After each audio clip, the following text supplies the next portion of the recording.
നമസ്കാരം. നമസ്തേ. സൗദി അറേബ്യയുടെ ഒരു ഹെലികോപ്റ്റർ ഇറാൻ ഹാക്ക് ചെയ്തുകൊണ്ട് ഇല്ലാണ്ടാക്കി എന്നുള്ള, അതിന് ക്രാഷ് ചെയ്തു എന്നുള്ള തരത്തിലുള്ള വാർത്തകൾ വന്നായിരുന്നു. സൗദിയുടെ എണ്ണപ്പാടത്തിൻ്റെ അടുത്തായ റാസ് തനൂരയ്ക്ക് സമീപമാണ് ഈ സാധനം ഉണ്ടായതെന്നുള്ളതും മാത്രമല്ല, ഏകദേശം സൗദി പൗരന്മാരായ 14ഓളം പേര് ഇതിൽ മരണപ്പെട്ടു എന്നുള്ളതും. ഇതുമായി ബന്ധപ്പെട്ട മറ്റ് കുറച്ച് സാമൂഹ്യ മാധ്യമങ്ങളിൽ വരുന്ന മറ്റൊരു വാർത്ത എന്ന് പറഞ്ഞു കഴിഞ്ഞാൽ, ഈ പറഞ്ഞ പോലെ പാകിസ്ഥാനുമായി ബന്ധപ്പെട്ട് അവിടുന്ന് ഒരു ആണവ സാങ്കേതിക വിദ്യ സൗദി അറേബ്യ കരസ്ഥമാക്കി വരുന്ന വഴിയായിരുന്നു ഈ ഒരു അറ്റാക്ക്, ഈ ഒരു പ്രശ്നം ഉണ്ടായത് എന്നുള്ളതൊക്കെയാണ്. പക്ഷേ ഈ വിഷയത്തിൽ ഇതുവരെ തെളിവൊന്നും പുറത്തു വന്നിട്ടില്ല. ഇതൊരു വെറും എന്താ പറയുക, ജസ്റ്റ് ഒരു പറച്ചിൽ മാത്രമേ ഉള്ളൂ. അതിനപ്പുറത്തോട് യാതൊരുവിധ തെളിവൊന്നും ഇല്ല എന്നുള്ളൊരു വശത്ത് പറയുന്നു. പക്ഷേ യഥാർത്ഥത്തിൽ അത് സത്യാവസ്ഥ എന്താണെന്ന് ആർക്കും അറിയില്ല. ശരിക്കും എന്താണ് യഥാർത്ഥത്തിൽ അവിടെ സംഭവിച്ചത്? ജൂൺ 28, ഈ കഴിഞ്ഞ ജൂൺ 28 സൗദി അറാംകോയുടെ പ്രധാനപ്പെട്ട ഒരു കേന്ദ്രമാണ്, ഓപ്പറേഷൻസിന്റെ കേന്ദ്രമാണ് റാസ് തനൂറ. ആ റാസ് തനൂറയിലെ ഒരു ഹെലികോപ്റ്റർ അപകടം ഉണ്ടായി. അതിൽ 14 പേര് കൊല്ലപ്പെട്ടു. അപകടം ഉണ്ടായി എന്നുള്ളത് സത്യമാണ്. അത് സൗദിയും പറയുന്നുണ്ട്, ഇറാനും പറയുന്നു. പക്ഷെ അപകടം ഉണ്ടായത് ഏർലി മോർണിംഗ്, അതായത് വെളുപ്പിന് 6 മണിക്കാണെന്നാണ് ഇറാന്റെ വിശദീകരണം. അതിനുശേഷം ആണ് അപകടം ഉണ്ടായെന്നാണ്. അതായത് 2:23 ഉച്ചയ്ക്ക് ശേഷം, ആ സമയത്താണ് ഈ അപകടം ഉണ്ടായെന്നാണ് ഇറാൻ പറയുന്നത്. ഇറാനിലെ സൈന്യത്തിന്റെ 2 എലീറ്റ് വിഭാഗങ്ങളാണ് ഈ വാർത്ത അവരുടെ സമൂഹ മാധ്യമങ്ങളിലൂടെ പുറത്തുവിട്ടത്, അതായത് അവരുടെ അക്കൗണ്ടിലൂടെ പുറത്തുവിട്ടത്. അതൊന്ന് വജ യൂണിറ്റ് എന്ന് പറയുന്നത് VIJA, ഇറാൻ മിനിസ്ട്രി ഓഫ് ഇന്റലിജൻസിന്റെ ഭാഗമാണ് വജ യൂണിറ്റ്. അതുപോലെ 18,000 എന്ന് പറയുന്നത് ഖുദ്സ് ഫോഴ്സിന്റെ, ഇറാന്റെ ഇസ്ലാമിക് റവല്യൂഷണറി ഗാർഡ് കോറിന്റെ ഭാഗമാണ് ഖുദ്സ് ഫോഴ്സ് ഇറാന് പുറത്തു പോയിട്ട് നടക്കുന്ന ആക്രമണങ്ങൾ, അവർ പറയുന്ന പ്രതിരോധ പ്രവർത്തനങ്ങൾ, നിങ്ങൾക്ക് എന്ത് വേണേലും വിചാരിക്കാം. ഇറാന് പുറത്തുപോയി നടത്തുന്ന ആക്രമണങ്ങൾ ഖുദ്സ് ഫോഴ്സ് എന്ന് പറയുന്ന IRGCയുടെ ഒരു എലീറ്റ് വിഭാഗമാണ് നടത്തുന്നത്. അതിന്റെ ഒരു ഘടകമാണ് 18,000, യൂണിറ്റ് 18,000 എന്നുള്ളത് അവരുടെ ഒരു ഘടകമാണ്. ഇവരാണ് ഈ വാർത്ത ഇറാനിൽ പുറത്തുവിട്ടത്. അപ്പോ ഈ 2 കൂട്ടരും അപകടം നടന്നു എന്നുള്ളത് സമ്മതിക്കുന്നു. സമയത്തിന്റെ കാര്യത്തിൽ വ്യത്യാസം പറയുന്നു. ഇനി പാശ്ചാത്യ നിരീക്ഷകരാണ് ഇതിനിടയിൽ മൂന്നാമതൊരു കാര്യം കൊണ്ടുവന്നത്. ഇറാൻ അത് പറഞ്ഞിട്ടുണ്ട്. അതായത് അതിന്റെ അടിസ്ഥാനത്തിൽ വിശദീകരണം നൽകിയതാണ് പാശ്ചാത്യർ. അപ്പോ ഇതിന്റെ അൽ ഷബാബ് എന്ന ഒരു പദ്ധതി, രഹസ്യ പദ്ധതി സൗദി അറേബ്യക്കുണ്ട്. ഈ പദ്ധതി പ്രകാരം സൗദിക്ക് അണ്വായുധ ശേഷി കൈവരിക്കുക എന്നുള്ളതാണ്. അൽ ഷഹാബ് പദ്ധതിയിൽ സൗദിക്ക് അണ്വായുധ ശേഷി കൈവരാൻ അവരെ സഹായിക്കാമെന്നത് പാകിസ്ഥാൻ അവർക്ക് കൊടുത്തിരിക്കുന്ന ഉറപ്പാണ്. അതിന്റെ അടിസ്ഥാനത്തിലാണ് പാകിസ്ഥാൻ ഈ അടുത്ത സമയത്ത് സൗദി ഒരു UAE പാകിസ്ഥാന് കടം കൊടുത്ത ഒരു $3 ബില്യൺ തിരിച്ചു വേണമെന്ന് UAE പറയും. പെട്ടെന്ന് തന്നെ അവർ തിരിച്ചു ചോദിച്ചു, ഏപ്രിലിൽ തന്നെ. പാകിസ്ഥാന് കൊടുക്കാൻ മാർഗമില്ല. അത് കൊടുക്കാതിരുന്നാൽ പാകിസ്ഥാനെ കുറിച്ചുള്ള സൽപ്പേര് ലോകം മുഴുവൻ നഷ്ടപ്പെടും.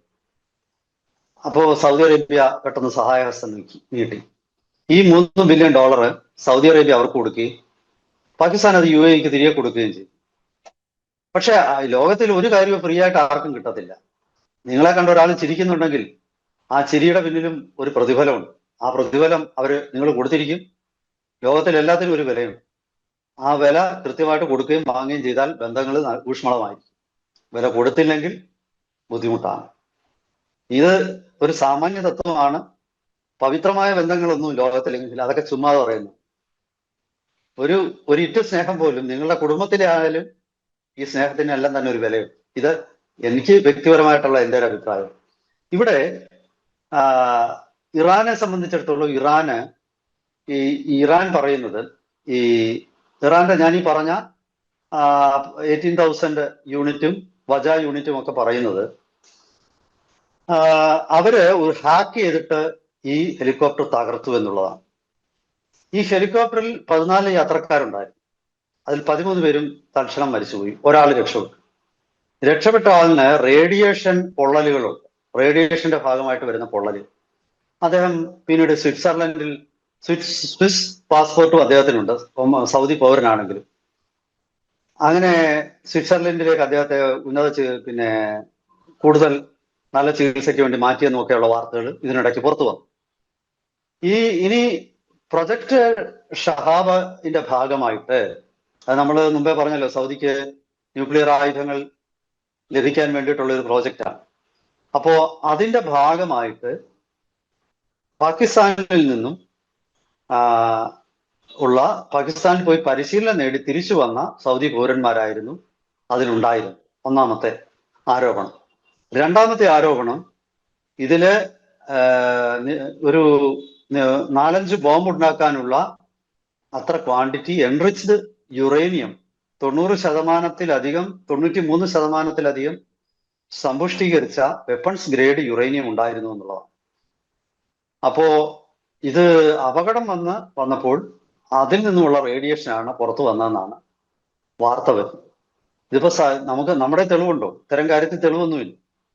പക്ഷെ ഞാൻ പറഞ്ഞല്ലോ, ഇതിലൊരു ദുരൂഹത. കാരണം ഈ വിഷയത്തിൽ ഞങ്ങളാണ് ഇത് തകർത്തത് എന്ന് ഇറാന്റെ 2 പ്രമുഖ സേനാ വിഭാഗങ്ങൾ പറയുമ്പോൾ അവര് വെറുതെ തകർക്കില്ലല്ലോ.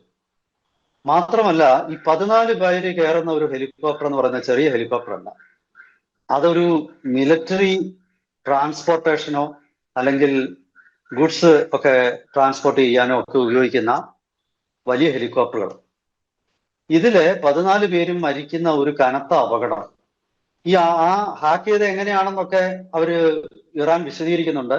സൗദിയും ഇസ്രായേലും തമ്മിൽ ചില രഹസ്യ ബന്ധങ്ങൾ ഉണ്ടെന്നും അത് നെഗേവ് സമിറ്റ് എന്ന് പറയുന്നത്, നെഗേവ് സമിറ്റ് പ്രോട്ടോകോൾ അനുസരിച്ചിട്ടുള്ള ഒരു പദ്ധതി അവർ തമ്മിലുണ്ടെന്നും അത്തരം ചില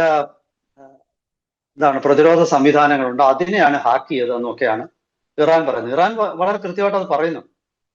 അപ്പൊ സ്വാഭാവികമായിട്ടും സൗദിക്ക് അണ്വായുധം കൈവരുന്ന ഇറാനെ സംബന്ധിച്ച് വലിയ അപകടമാണ്. കാരണം മൊത്തത്തിൽ GCCയും ഇറാനും തമ്മിൽ ഇപ്പോൾ സംഘർഷത്തിലാണ്. സൗദിയെ നിരന്തരം 2 വർഷമായിട്ടെങ്കിലും നിരന്തരം സൗദിയുടെ എണ്ണ സംഭരണ കേന്ദ്രങ്ങളെ ആക്രമിക്കുകയാണ് ഹുതികൾ. ആ ഹുതികൾക്ക് ആയുധം മുഴുവൻ കൊടുക്കുന്നത് ഇറാനാണ്. ഈ റാസ്താനൂറയിലെ ടെർമിനലിലൂടെയാണ് അറാംകോയുടെ ഏറ്റവും അധികം എണ്ണ ട്രാൻസ്പോർട്ട് ചെയ്യും. പക്ഷെ ഈ ടെർമിനല് ഇതിപ്പോ ഇങ്ങോട്ട് തുറന്നതേ ഉള്ളൂ. ഈ അപകടത്തിന് 2 ദിവസം മുമ്പാണ് തനൂറ ടെർമിനൽ പൂർണ്ണ രീതിയിൽ മാസങ്ങൾക്ക് ശേഷം പ്രവർത്തനം ആരംഭിച്ചത്. ഇറാൻ അമേരിക്ക യുദ്ധത്തിൽ ഇറാൻ ലക്ഷ്യം വെച്ച ഒരു സൈറ്റാണ്, അറാംകോയുടെ ഒരു സൈറ്റാണ് ഈ തനൂറ. ആ തനൂറയിൽ ഇറാൻ വീണ്ടും ലക്ഷ്യം വെച്ചു. കാരണം തനൂറ ഒരു കാരണവശാലും തുറന്ന് പ്രവർത്തിക്കരുതെന്നുള്ളത് ഇറാന്റെ ആവശ്യം. ഇറാൻ എണ്ണ വിൽക്കാൻ പറ്റുന്നില്ലല്ലോ, എന്നാ പിന്നെ സൗദിയും വിൽക്കണ്ട എന്നുള്ള ഒരു കൃത്യമായ നിലപാടാണ് ഇറാൻ എടുത്തത്. അതായത് ഗൾഫ് രാജ്യങ്ങൾക്ക് മേൽ ഒരു വെടിനിർത്തൽ കൊണ്ടുവരാൻ അമേരിക്കയിൽ അവർ സമ്മർദ്ദം ചെലുത്താൻ വേണ്ടിയിട്ടാണ് ഗൾഫിനെ മുഴുവൻ ഇറാൻ ആക്രമിക്കുന്നത്. അപ്പം പ്രത്യേകിച്ച് തനൂറ പോലുള്ള ഒരു ടെർമിനലിന്റെ ഓപ്പറേഷൻ തടസ്സപ്പെട്ടാൽ സൗദിക്ക് അത് വലിയ നഷ്ടമാണ്. മുഴുവൻ ഗൾഫ് രാജ്യങ്ങളെ സംബന്ധിച്ചും അവരുടെ ബജറ്റ് റവന്യൂ റെസിപ്റ്റ് എന്ന് പറയുന്നത് 85% ഓയിൽ സെയിലിൽ നിന്നാണ്. അതിൽ ഒരേ ഒരു വ്യത്യസ്തമായിട്ടുള്ള രാജ്യം ദുബൈയാണ്. ദുബൈക്ക് എണ്ണയില്ല. പക്ഷെ UAE മൊത്തം ഒരു അംബർലയിൽ നിൽക്കുന്നതുകൊണ്ട് അബുദാബിയുടെ എണ്ണയുടെ ഗുണം UAEക്കും കിട്ടുന്നു. അപ്പോൾ ഞാൻ പറഞ്ഞു വന്നത്, ഇറാൻ ഇതിൽ ഇടപെടാൻ ന്യായമായ കാരണമുണ്ട്. ഒരു ക്രൈം ചെയ്താൽ സാധാരണ നമ്മൾ നോക്കുന്ന അതിന് മോട്ടീവ് ഉണ്ടോന്ന്. മോട്ടീവ് ഉണ്ടെങ്കിൽ ക്രൈം സ്ഥാപിക്കപ്പെടാം. ക്രൈം കോടതി പോയാലും സ്ഥാപിക്കില്ല. നമ്മുടെ ഒരു സാധാരണ ഒരു കൊലപാതകമാണെങ്കിലും അങ്ങനെയാണ്. അപ്പൊ ഇവിടെ ഇത് തകർത്തതിൽ ഇറാൻ ഒരു മോട്ടീവ്. ആ മോട്ടീവ് നമുക്ക് വളരെ കൃത്യമായിട്ട് അടിസ്ഥാന കാര്യങ്ങൾ വിശകലനം ചെയ്യുമ്പോൾ നമുക്ക് മനസ്സിലാവും ഈ മോട്ടീവ് എന്തായിരുന്നു എന്നുള്ളത്. പിന്നെ സൗദിയും ഇറാനും ഈ വിഷയം തകർന്നു എന്നുള്ളത് അംഗീകരിക്കുന്നു. ആ തകർന്നതിന്റെ സമയം ഇവർ വ്യത്യസ്തമായിട്ടാണ് പറയുന്നത്. പിന്നെ സമയത്തിൽ എന്താണ് കാര്യം, എന്തോ ഒരു കാര്യമുണ്ട്. ഈ വരുന്ന ദിവസങ്ങളിൽ ഇതിൽ ആര് പറഞ്ഞ സമയമാണ് ശരിയെന്നുള്ളത് ഈ അന്താരാഷ്ട്ര നിരീക്ഷകരും ഈ വ്യോമ വിമാനങ്ങൾ, ഹെലികോപ്റ്ററുകൾ, ഇതിന്റെയൊക്കെ സഞ്ചാരം പല സൈറ്റുകളിലൂടെ എപ്പോഴും ഉണ്ടാവും. അത് നിരീക്ഷിച്ചാൽ പലപ്പോഴും അറിയാം. അല്ലെങ്കിൽ അത്തരം ആൾക്കാര് ഇത് ഏത് സമയത്താണ് അപകടം ഉണ്ടായെന്ന് വരും ദിവസങ്ങളിൽ ചിലപ്പോ ഒരു മാസം അവരത് വെളിച്ചത്തുകൊണ്ട് അങ്ങനെയാണ് ഈ ഒരു ആരോപണത്തിൽ കഴമ്പുണ്ടായെന്ന് നമുക്ക് ഊഹിക്കേണ്ടി വരും. എന്തായാലും ശരി, പാകിസ്ഥാനെ സംബന്ധിച്ചിടത്തോളം പാകിസ്ഥാനും ഇത് വലിയൊരു തിരിച്ചടിയാണ്. കാരണം പാകിസ്ഥാന് സൗദി അറേബ്യയുമായിട്ടുള്ള ബന്ധം ഇനി ഇവിടെ തകരാൻ പോകുന്നതിൽ ഒരു ചോദ്യമാണ്, ആരാണ് ഈ വിവരം ഇറാന് ചോർത്തിക്കൊടുത്തത്? ലോകത്തിൽ ഈ പ്രദേശത്ത് ഇന്റലിജൻസ് നെറ്റ്വർക്ക് ശക്തമായിട്ടുള്ള രാജ്യങ്ങൾ എടുത്തു നോക്കിക്കഴിഞ്ഞാൽ ഒന്ന് ഇസ്രായേൽ, ഒന്ന് അമേരിക്ക. പക്ഷെ ഇസ്രായേലും അമേരിക്കയും സൗദിയെ അങ്ങനെ ലക്ഷ്യം വെക്കില്ല. ചിലപ്പോൾ ബോംബ് നിർമ്മിക്കാൻ പോവുകയാണെങ്കിൽ ഇസ്രായേലിന്റെ ചിന്ത എങ്ങനെയാവും നമുക്ക് പറയാൻ പറ്റത്തില്ല. കാരണം ഭാവിയിൽ അത് ഇസ്രായേലിനെതിരെ ആയിക്കൂടൊന്നുമില്ല. അപ്പൊ ഒന്നുകിൽ ഇസ്രായേൽ ആവാം, അല്ലെങ്കിൽ US ആവാം, പിന്നെ ഒന്ന് ഇന്ത്യ. അതായത് ഇങ്ങനെ ഒരു പാകിസ്ഥാനും സൗദിയും തമ്മിൽ ഈ ഒരു ഗാഢബന്ധത്തിലേക്ക് കാര്യങ്ങൾ നീങ്ങുന്നത് അത് ഇന്ത്യയുടെ പ്രതിരോധ താല്പര്യങ്ങൾക്ക് ഹാനികരമാണ്. അപ്പൊ സ്വാഭാവികമായിട്ടും ഇന്ത്യ ഈ ഇൻഫർമേഷൻ ഇന്ത്യക്ക് കിട്ടിയാൽ ഇറാൻ കൊടുത്താൽ മതി, ഇറാൻ അവർ തടുത്തോളും. അപ്പൊ ഇന്ത്യ ആവും. ഇനി ഇതൊന്നുമല്ല, ഇതിനേക്കാളൊക്കെ ഗൗരവമുള്ള ഒരു സംശയം അത് പാകിസ്ഥാൻ തന്നെയാണ്. ഈ പാകിസ്ഥാൻ എന്നുള്ളത് ഒരു വിശാലമായ ഒരു കോൺഫെഡറേഷൻ പോലാണ്. പാകിസ്ഥാനിൽ അങ്ങനെ ഒരു കേന്ദ്രീകൃത അതോറിറ്റിക്ക് എല്ലാ സ്ഥലത്തും അധികാരമൊന്നുമില്ല. ഇപ്പൊ ബലൂചിസ്ഥാനിൽ സൈന്യത്തിന് കയറാൻ പറ്റില്ല, ഖൈബർ പഖ്തൂൺവയിൽ കയറാൻ പറ്റില്ല, സിന്ധിൽ പല പ്രക്ഷോഭമാണ്, ഓക്യുപ്പൈഡ് കാശ്മീരിൽ പ്രശ്നമാണ്. സൈന്യത്തിനും പോലീസിനും നീതിന്യായ സംവിധാനത്തിനും പ്രവർത്തിക്കാൻ കഴിയുന്ന ഒരേ ഒരു പ്രോവിൻസ് പഞ്ചാബ് പ്രോവിൻസാണ്. അപ്പോ ബാക്കിയുള്ളവർക്ക് വിരോധമുണ്ട്. വിവിധ ഗ്രൂപ്പുകളുണ്ട്, ഷിയാകളുണ്ട്, സുന്നികളുണ്ട്. ആ സുന്നികളിൽ തന്നെ പല വിഭാഗങ്ങളുണ്ട്. മൊഹാജിറുകളുണ്ട്, പഞ്ചാബികളുണ്ട്, പത്താനികളുണ്ട്, കശ്മീരികളുണ്ട്. ഇവരെല്ലാം തന്നെ തമ്മിൽ യുദ്ധം നടത്തിക്കൊണ്ടിരിക്കുകയാണ്. ഓരോ ദിവസവും നിരവധി ആൾക്കാർ കൊല്ലപ്പെടുന്നുണ്ട്. ഈ കഴിഞ്ഞ ദിവസമാണ് സിന്ധ് റേഞ്ചേഴ്സിന്റെ ഹെഡ്ക്വാർട്ടേഴ്സ് ആക്രമിക്കപ്പെട്ടു. അപ്പൊ ചുരുക്കി പറഞ്ഞാല് പാകിസ്ഥാനിലെ ഏതോ ഒരു വിഭാഗം തന്നെ ആയിരിക്കണം ഇത് ഇറാന് ചോർത്തിക്കൊടുത്തതെന്നുള്ള ആരോപണത്തിനാണ് കൂടുതൽ സാങ്കത്യമുള്ളത്. അപ്പൊ സ്വാഭാവികമായിട്ടും സൗദിക്ക് പാകിസ്ഥാനോടൊരു ഗ്രഡ്ജ് ഉണ്ടാകും. കാരണം പാകിസ്ഥാനുമായിട്ട് ചേർന്ന് നിന്നാൽ എന്ത് സംഭവിക്കുമെന്ന് പറയാൻ പറ്റില്ല.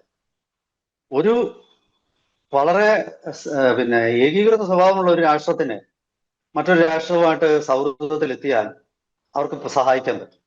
പക്ഷെ ഏകീകൃത സ്വഭാവമില്ലാത്ത ഒരു രാജ്യത്തിന്, വിവിധ ഗ്രൂപ്പുകൾ തമ്മിൽ തല്ലുന്ന ഒരു രാജ്യത്തിന്, അധികാരം ഓരോ മൂലയ്ക്കും ഓരോരുത്തരും നേതാക്കന്മാരായിട്ടിരിക്കുന്ന ഒരു രാജ്യത്ത് ആ രാജ്യവുമായിട്ട് എങ്ങനെ നമുക്ക് സൗഹൃദത്തിൽ ഏർപ്പെടാൻ പറ്റും?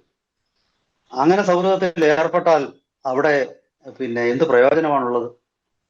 ഇത്തരം ഒരുപാട് ചോദ്യങ്ങൾ ഈ അപകടം ഉയർത്തുന്നു.